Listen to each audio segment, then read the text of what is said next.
여러분들 일주일 동안 또 고생들 많으셨죠? 네, 우리 서로 바라보면서 우리 몇 명 안 되니까 우리 반갑게 할렐루야로 인사합시다. 할렐루야. 네, 얼굴 바라보면서 할렐루야. 얼굴과 얼굴을 맞대고 할렐루야. 네, 좋습니다. 몇 가지 광고 드릴 게 있는데요. 요 청년 큐티인이라고 하는 요 3, 4월호 잡지가 또 새로 나왔습니다. 요거 시중에 기독교 서점 가면은 5,000원씩 파는 거예요, 한 권에. 예, 요거 제가 한 몇 권 가져왔으니까 예배 끝나고 요거 필요하신 분들 한 권씩 가져가시기 바래요. 여기 하루에 성경 조그맣게 하루에 한 페이지씩 성경 이렇게 읽고 한번 묵상해보고 생각나는 것들 끄적끄적 이렇게 메모할 수 있도록, 이게 우리 경건 생활에 굉장히 도움이 되는 큐티라고 하는 겁니다. 콰이어 타임인데 매일매일 조금씩이라도 이렇게 성경을 읽고 생각해보는 훈련 할 수 있도록 만들어진 책이니까, 이거 밖에서 살려면 그래도 5,000원씩 주고 사야 되는데 우리 군인교회로 후원이 들어와서 제가 이렇게 2달에 한 번씩 가져오고 있습니다. 3, 4월 호니까 오늘 필요하신 분들은 요 앞에 있으니까 꼭 가져가시기 바랍니다. 그리고 다음 주일은 제가 여기 없습니다. 저도 여러분들만한 이제 자식을 둔 부모로서 저희 큰아들은 작년 12월에 수도군단에서 병장 만기 전역을 하고 지금 이제 복학을 앞두고 있는데, 저희 둘째 아들은 12월 2일 날 해병대 입대를 했어요. 그래서 해병 수색대를 또 지원했는데 감사하게도 수색교육대 조교로 선발이 돼가지고 조교지만 이 수색교육을 받아야 되거든요. 그래서 3월 중순부터 무려 11주 동안 해병 수색교육을 받으러 들어가요. 그러면은 12월 2일 날 입대를 했는데 한 6월 말 7월 초쯤 돼야 이제 첫 휴가를 나오는 거죠. 불쌍하죠. 그리고 이제 수색교육이라는 게 뭐 여러분들 유튜브나 이런 데서 봤는지 모르겠지만 뭐 지옥주 훈련 뭐 이래가지고 엄청 다치고 막 수료도 못하고 이런 이제 빡센 훈련인가 본데, 훈련 앞두고 이제 다칠까봐 수료 못할까봐 걱정도 많이 하고 있고, 또 어쨌거나 입대하고 7개월 만에 첫 휴가를 나오고 이러다 보니 힘든 훈련 들어가기 전에 이제 가족들이 한번 면회를 가야 되겠다 싶어서 다음 주말에 저희 식구들이 포항에 면회를 좀 다녀오겠습니다. 그래서 저는 그 근처에 있는 교회에서 이제 아들하고 예배 드릴 테니까, 대신 예배는 없는 게 아닙니다. 제가 없다고 예배가 없으면 큰일 나는 거예요. 그럼 제가 가면 안 되는 거예요. 다음 주일은 지난번에 오셨던 우리 김소영 전도사님, 찬양 사역자시거든요. 김소영 전도사님께서 오셔서 여러분들께 귀한 말씀 전해 주실 겁니다. 대신 이제 제가 없긴 하지만 예배는 똑같이 있다. 그리고 제가 없는 날 오히려 더 많이 나와서 예배 드리고 지금보다 더 예배 잘 집중해서 다음 주에 들어주시기를 부탁드릴게요. 알겠죠? 예, 감사합니다. 다음 주에 많이 오셔야 돼요. 자, 지난 주일에 우리는 창세기 36장 전체 말씀을 살펴봤습니다. 36장은 1절부터 무려 43절까지 되는 많은 양인데 주로 사람 이름들만 쭉 나열되어 있어요. 족보 이야기인데 자칫 이런 본문을 우리가 만날 때는 도대체 누군지도 모르겠고 이름만 나와 있어서 지루하고 그래서 그냥 대충 보고 넘어가기 일쑤인데, 여러분들 이걸 생각하셔야 됩니다. 성경은 태초에 하나님이 천지를 창조하시니라, 이 세상 온 우주가 만들어진 그 시점으로부터 시작해서 오늘날 현재 우리 살아가는 우리들의 모습, 앞으로 예수님이 다시 오실 때의 모습, 새 하늘과 새 땅의 모습까지 몇 년 전인지도 알 수 없는 천지 창조의 시대로부터 언제가 끝인지도 모를 저 미래의 일들까지 요 얇은 책 안에 다 기록되어져 있는 거예요. 그 인류의 온 역사를 기록하기에는 성경이 너무 얇죠. 그렇지 않나요? 그죠? 그렇기 때문에 이 성경에 기록되어 있는 말은 그렇게 별로 중요하지 않거나 쓸데없는 말을 기록할 틈이 없잖아요. 그죠? 그래서 여기에 있는 얘기들은 뭔가 하나님이 하시고 싶은 말씀이 있어서 기록한 것이다.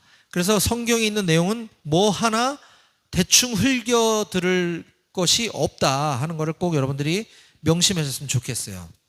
자, 그런 의미에서 지난주는 본문은 창세기 36장은 에서, 야곱도 아니고, 야곱이라면 모르겠는데 야곱의 형 에서의 후손들, 에서의 족보에 관한 그 이야기, 명단들이 쭉 나열되어 있는 것을 보면서 우리는 세속적인 복과 영적인 복이라는 제목으로 하나님 우리에게 하시고자 하는 말씀을 함께 나눴었습니다. 자, 간략하게 그 얘기 뭐였냐면, 이삭의 아들이 둘 있었죠. 에서와 야곱. 예. 이 에서는 형인데 형이 자연스럽게 장자의 권한을 승계받아 하나님의 그 크신 역사를 이뤄갈 수도 있었지만은, 에서는 그 하나님으로부터 오는 복을 너무 가볍게 여기고 오히려 평상시 거짓말만 치고 맨날 아버지 속이고 형 속이고 이렇게 좋지 않은 성품을 가졌던 야곱은 하나님의 복을 너무너무나 사모했던 나머지 이들의 운명이 바뀌게 된 거죠. 그래서 이 맏아들 에서는 그럼에도 불구하고 하나님께서는 그 두 아들들에게 다 복을 주셨어요. 에서에게도 복 주시고 야곱에게도 복을 주셔서 둘 다 큰 부를 이루고 부자가 되었고, 에서는 후에 에돔이라고 하는 에돔 족속을 이루는 큰 민족을 이루는 복을 누리게 됩니다. 반면 동생 야곱은 이스라엘, 오늘날에도 존재하는 그 이스라엘 민족을 이루게 되는 조상이 이제 야곱이 되게 되는데, 이 에서는 에서와 야곱 둘 다 이 세속적인 복, 물질의 풍요나 이런 세속적인 복들은 둘 다 받아 누릴 수 있었지만, 형 에서는 영적인 복에 대해서는 알지 못했고 사모하는 마음도 없었다 하는 것이에요. 자, 그러다 보니 에서의 후손인 에돔 민족은 동생 야곱의 후손인 이스라엘 민족보다 먼저 문명이 발달하고 왕을 세워서 왕으로 하여금 조직을 갖추고 이 나라를 통치하는 제대로 된 왕정 국가의 모습을 형이 먼저 갖췄음에도 불구하고, 자, 이스라엘은 아직 왕이 없어서 유목 생활을 할 때 에돔 민족은 왕정 국가를 이룹니다. 자, 여기까지는 에돔이 훨씬 더 잘 나가는 것처럼 보여요. 그러나 안타까운 것은 그 에돔 민족들이 하나님의 복, 영적인 복을 알지 못한 나머지 후에 이 하나님으로부터 큰 심판을 받게 되고 이스라엘은 하나님으로부터 큰 축복을 받게 된다 하는 것을 우리가 역사 속에서도 보았고 성경을 통해서도 볼 수 있었습니다. 여기서 우리가 깨달아야 할 것은, 마찬가지로 하나님을 아버지로 두고 있는 우리 그리스도인들은 비록 더디다 하더라도 이런 세속적인 복이 아니라 하늘의 신령한 복, 하나님의 복, 영적인 복을 구하고 그 복을 받아 누리며 살아가야 하는 줄로 믿으시기 바랍니다. 아멘. 예, 이게 지난주 설교 말씀이었고요. 오늘은 창세기 강해 설교 74번째 시간으로서 오늘 우리에게 주신 본문 말씀은 창세기 37장 1절부터 11절까지 말씀이고, 오늘 말씀의 제목은 한번 띄워주실래요? 꿈꾸게 하시는 하나님. 같이 읽어볼까요? 시작. 꿈꾸게 하시는 하나님. 한 번 더. 시작. 꿈꾸게 하시는 하나님이라는 제목으로 하나님께서 오늘 저와 여러분들에게 주시는 말씀을 함께 살펴보도록 하겠습니다. 꿈꾸게 하시는 하나님. 꿈꾸려고 일부러 자진 마세요. 예배 시간에. 알았죠? 예배 시간에 자면서 꿈꾸는 거 좋지 않아요. 꿈꾸게 하시는 하나님. 자, 이제 오늘부터 시작되는 창세기 37장부터 창세기가 끝나는 50장까지는 요셉에 관한 이야기로 가득 차 있습니다. 요셉이 그만큼 중요한 인물이기 때문이겠죠. 하지만 그보다 더 중요한 것은 요셉을 중심으로 야곱의 12아들이 있는데, 이 야곱의 12아들, 야곱의 다른 이름은 이스라엘이죠. 야곱은 후에 이스라엘 민족을 이루게 된다 그랬죠. 이 이스라엘의 12지파 조상들이 어떻게 형성되어져 가는가를 이 요셉의 이야기를 중심으로 펼쳐져 가고 있다, 이렇게 보는 것이 더 바람직합니다.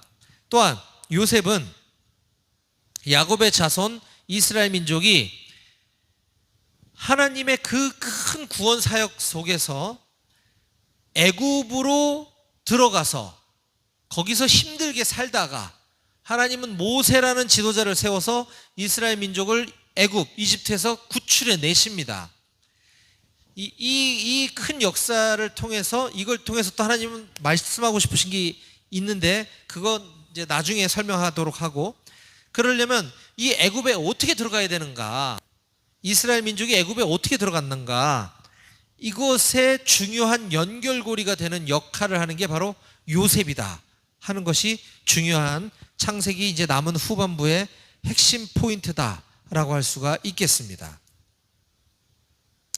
자, 그래서 이제 요셉의 이야기, 요셉을 중심으로 한 하나님의 구원 사역과 이스라엘의 12지파가 형성되기 시작하는 그 시작점에 바로 오늘 창세기 37장 1절부터 11절 말씀이 이제 그 시작이 되는 부분이고요. 자, 오늘 본문은 요셉이 17살, 우리로 따지면은 고등학교 1학년 나이 정도 되겠네요, 밖에 안 됐을 때 그의 형제들, 가족들과 심각하게 많은 문제가 있었음을 우리들에게 보여주고 있습니다. 자, 요셉을 중심으로 한 그 가족 간에 어떤 문제들이 있었는지 하나하나 살펴보겠습니다. 오늘 본문 2절 같이 함께 좀 읽어봤으면 좋겠어요.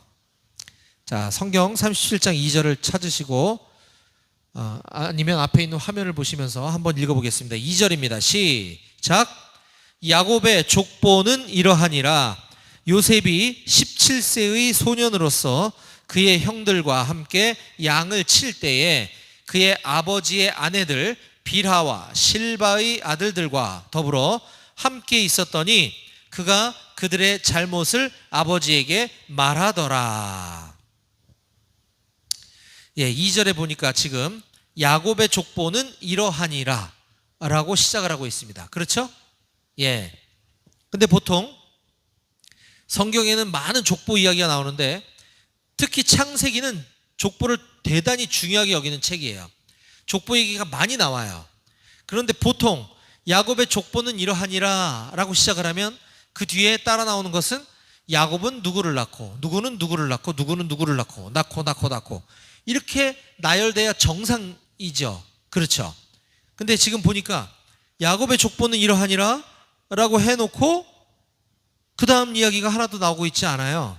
그냥 요셉 얘기만 하고 있어요. 바로 여기에 이 가정에 첫 번째 문제점이 있다라고 하는 것입니다. 야곱의 족보를 얘기하겠다고 해놓고 그냥 요셉의 소년 시절 얘기만 하고 있다. 야곱에게는 많은 자녀들이 있었지만, 12명의 아들이 있었지만 요셉만 중요하다는 것이에요. 야곱에게 있어서 야곱 아버지는 요셉 외에는 관심이 없다라는 것을 보여주고 있는 것입니다. 이게 문제죠. 또한 두 번째 문제점은 요셉이 그의 형들과 함께 양을 칠 때에, 요셉이 형들과 함께 양을 치는 일을 했다고 하면서 그의 형들을 이렇게 표현하고 있어요. 그의 아버지의 아내들 빌하와 실바의 아들들과. 자기 형들인데 굳이 자기 아버지의 아내들인 빌하와 실바의 아들들, 이렇게 표현하는 거죠. 이것은 야곱의 형들이, 요셉의 형들이 요셉과 동등한 위치에 있지 않은 것 같은 그런 뉘앙스를 지금 풍기고 있는 걸 우리가 볼 수가 있죠. 자, 세 번째 문제점, 요셉 스스로도 자기 형들을 대하는 태도가 매우 문제가 있다 하는 것입니다. 자, 2절 마지막에 보면 요셉은 그가 그들의 형들의 잘못을 아버지에게 말하더라라고 기록하고 있어요. 근데 우리가 보고 있는 이 개역개정, 이게 한글 성경 번역본 중에 개역개정이라고 하는 우리 한국교회가 많은 교회가 채택하고 있는 공인 번역본인데, 여기는 그냥 그들의 잘못이라고 그들의 잘못, 형들의 잘못을 아버지에게 말했다, 요 정도 뉘앙스로 지금 번역을 해놨어요. 그런데 이거를 조금 더 히브리어 원문을 좀 살펴보면 그냥 단순한 잘못이라기보단 형들을 악하게 얘기하고 있다라는 매우 부정적인 단어로 쓰여졌음을 발견할 수가 있습니다. 이걸 우리가 또 알 수 있는 것은 영어 성경, 히브리어, 헬라어는 이제 영어와 그 어순과 시제, 구조 이런 것들이 비슷하기 때문에 우리 한글 성경보다는 사실 영어를 좀 할 줄 알면은 외국어로다가 성경을 보는 게 더 좀 더 정확할 수가 있어요. 영어 성경 번역본들을 찾아봤더니 대부분의 영어 성경, NLT, NIV, 킹 제임스, 뭐 NASB, 뭐 ESV 등등 대부분 영어 성경들이 이 부분을 bad report라고 번역하고 있어요. bad report, 나쁜 보고라는 거죠. 형들의 나쁜, 아주 bad한 보고, 리포트를 했다라는 것이에요. 우리 한글 성경도 또 다른 번역본들을 제가 몇 군데 찾아봤더니 새 번역 성경이 이렇게 번역을 해놨습니다. 2절 마지막 부분이에요. 요셉은 형들의 허물을 아버지에게 일러 바치곤 하였다. 좀 더 느낌이 확 살죠. 그냥 형들의 잘못을 아버지께 말했다, 뭐 그냥 이 정도가 아니라 형들의 허물, 약점을 아버지에게 일러 바쳤다는 거예요. 공동번역 성경. 그는 아버지의 두 소실 빌하와 질바의 아들들을 거들어주고 있다가 아버지에게 그들을 좋지 않게 일러 바쳤다. 형들을 좋지 않게, 나쁘게 일러 바쳤다는 거예요. 킹제임스 흠정역 번역본입니다. 이 소년이 자기 아버지의 아내인 비라와 실바의 아들들과 함께 있을 때에 이들의 나쁜 행실을 자기 아버지에게 보고하니라. 나쁜 행실을 아버지에게 보고했다. 아까 bad report와 같은 의미임을 알 수가 있죠. 자, 이러한 다른 여러 번역본들의 문장 표현을 볼 때 이거 지금 창세기의 저자가 기록한 거잖아요. 그죠? 요셉이 창세기를 쓴 게 아니잖아요. 이 창세기를 쓴 사람의 이 의도는 요셉의 이런 나쁜 태도를 비판하려고 하는 의도가 있다는 걸 알 수가 있죠. 자, 우리가 성경은 하나님의 감동을 받은 사람에 의해서 쓴 거지만 이 사람의 마음을 통해서 드러내고자 하는 의도가 있다는 거죠. 의도, 저자의 의도. 그건 뭐냐? 요셉은 좀 그렇다, 요셉이 좀 그러네, 이거를 지금 드러내고 있는 걸 알 수가 있죠. 자, 정리해보면 2절에 이 짧은 한 구절 안에도 보니까 야곱의 형제들 간에, 요셉의 형제들 간에 요셉에게 여러 가지 많은 문제들이 있음을 우리가 볼 수가 있었습니다. 자, 그뿐만이 아닙니다. 그 뒤에 오는 3절과 4절은 이 가정의 문제를 더 심각하게 보여주고 있습니다. 자, 3절 볼게요.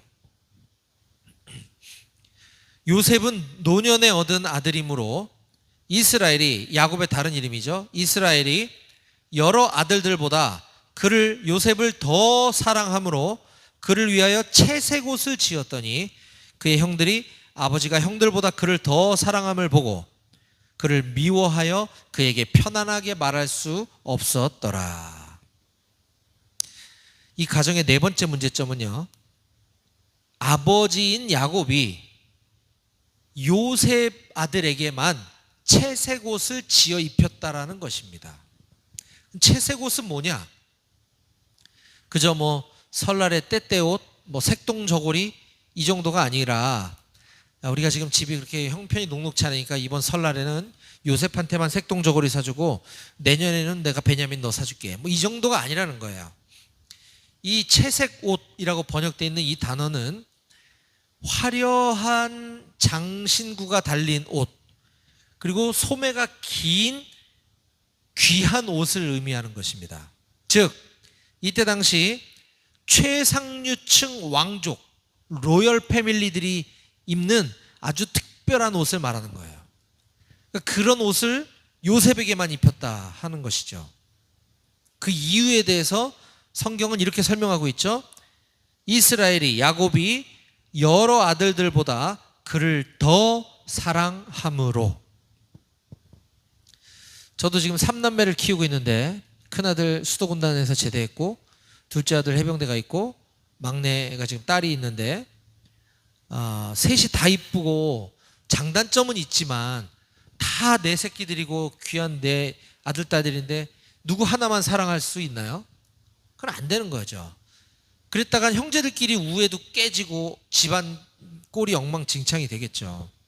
근데 지금 이 야곱은 이렇게 대놓고 편애를 하고 있다는 겁니다. 그러니 요셉의 형들이 볼 때 요셉이 점점 더 미워지고 싫어지는 건 어쩌면 당연한 결과인 것 같습니다. 자, 4절.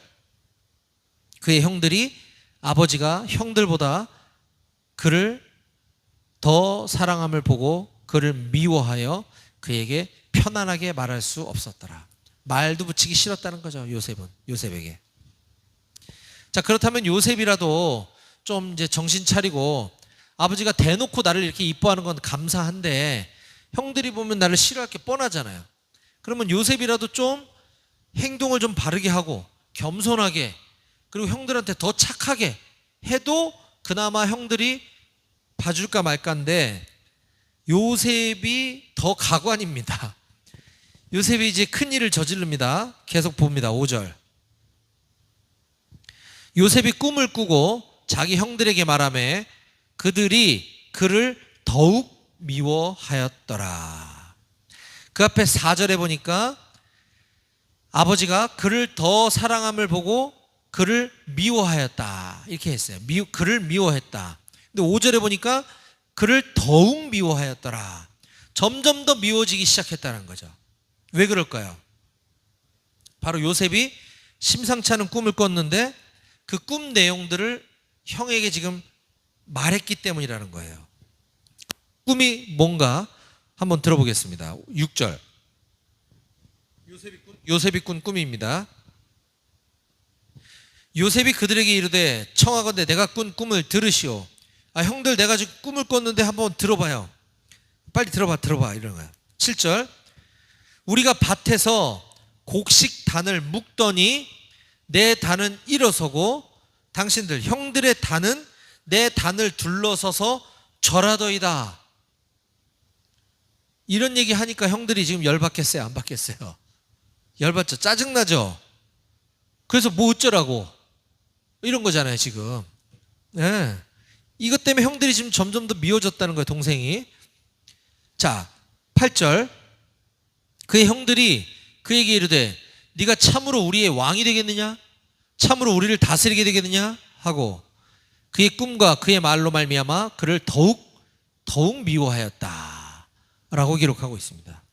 아까도 5절에도 그들이 그를 더욱 미워했고 8절에 그 더욱 미워한 거에서 또 더욱 미워했대. 점점 더욱 미워지는 거죠. 자, 이쯤 되면 이제 요셉은 더 할 말이 있어도 이제 좀 눈치껏 그만해야 되는데, 이 눈치 없는 요셉은 한 수 더 뜹니다. 9절 봅니다. 요셉이 다시 꿈을 꾸고 그의 형들에게 말하여 이르되 내가 또 꿈을 꾼즉 해와 달과 11별이 내게 절하더이다 하니라. 이게 부전자전이라고 요셉의 아버지인 야곱도 눈치가 없는 사람 중에 하나인데, 이 야곱이 볼 때도 이 요셉 아들은 심한 거예요. 그러니까 이 아버지가 오죽했으면 요셉을 나무랍니다. 자, 10절 봅니다. 10절. 그가 그의 꿈을 아버지와 형들에게 말하며 아버지가 그를 꾸짖고 그에게 이르되 내가 꾼 꿈이 무엇이냐? 나와 내 어머니와 내 형들이 참으로 가서 땅에 엎드려 네게 절하겠느냐? 앞에 9절에 보니까 요셉의 꾼 꿈이 해와 달과 11별. 요셉의 형들은 11명. 해와 달과 11별이 나한테 절했다. 그러니까 아버지가 너 도대체 뭔 소리 하냐? 나랑 네 엄마랑 네 형들이 지금 너한테 가서 엎드려 절하겠냐? 그러면 이렇게 나무래고 있는 거죠. 그러나 아버지 야곱은 그 와중에서도 이 아들 요셉의 꿈 이야기를 그냥 흘겨듣지 않고 뭔가 2번 연거푸 꿨을 때는 하나님의 말씀이 있을 거다라는 걸 알고 가슴에 간직했다라고 그 뒤에 11절에 이렇게 언급하고 있습니다. 그의 형들은 시기하되 그의 아버지는 그 말을 간직해 두었더라. 자, 여기까지 오늘 본문 말씀이죠. 우리는 오늘 요셉의 눈치 없는 이런 태도와 굳이 하지 않아도 될 말을 막 떠벌리는 바람에 이 요셉의 행동을 보면서 참으로 많은 답답함을 느꼈을 겁니다. 그쵸? 요셉 답답하죠? 저만 답답한가요? 답답합니다. 자, 요셉에는 성품에도 문제가 있었어요. 형의 잘못을 막 들추어내가지고 아버지한테 고자질하는 것을 좋아했다 그랬어요. 문제가 있습니다, 성격이. 요셉과 형들 사이에는 어머니가 서로 다른 이 복잡한 집안사를 가지고 태어났어요. 아버지마저도 그 와중에 또 이 많은 자식들 중에 요셉만 편애하는 이런 아주 잘못된 태도를 일관해서 보였습니다. 이렇게 총체적인 문제가 많은 집안에 그 중에서도 가장 문제가 많아 보이는 이 요셉을 통해 하나님께서는 꿈을 꾸게 해주셨다라는 것입니다. 많은 이들이 오늘 성경 본문을 보면서 흔히 요셉을 일컬어 꿈꾸는 사람이다 라고 요셉을 치켜 세우곤 합니다. 그래서 우리도 요셉처럼 꿈을 꿔야 됩니다, 이런 설교도 꽤 심심치 않게 들려오는 것 같은데, 그런데 저는 오늘 본문 어디를 보아도 요셉을 칭찬할 만한 이유를 도저히 찾지 못하겠어요, 오늘 본문에서는. 그렇죠? 더더군다나 요셉이 자기가 스스로 미래를 계획하고 설계하면서 자기가 꿈을 막 키워나갔습니까? 그런 이야기도 없어요. 그렇지 않나요? 꿈은 요셉이 스스로 가진 것이 아니라 그렇게 문제투성이인, 우리가 군대로 치자면 고문관 같은 요셉에게 하나님께서 일방적으로 꿈을 꾸게 해주신 거예요. 그렇죠? 이걸 여러분들 꼭 기억해야 됩니다. 우리의 구원도 마찬가지라 그랬죠. 제가 여러 번 강조합니다.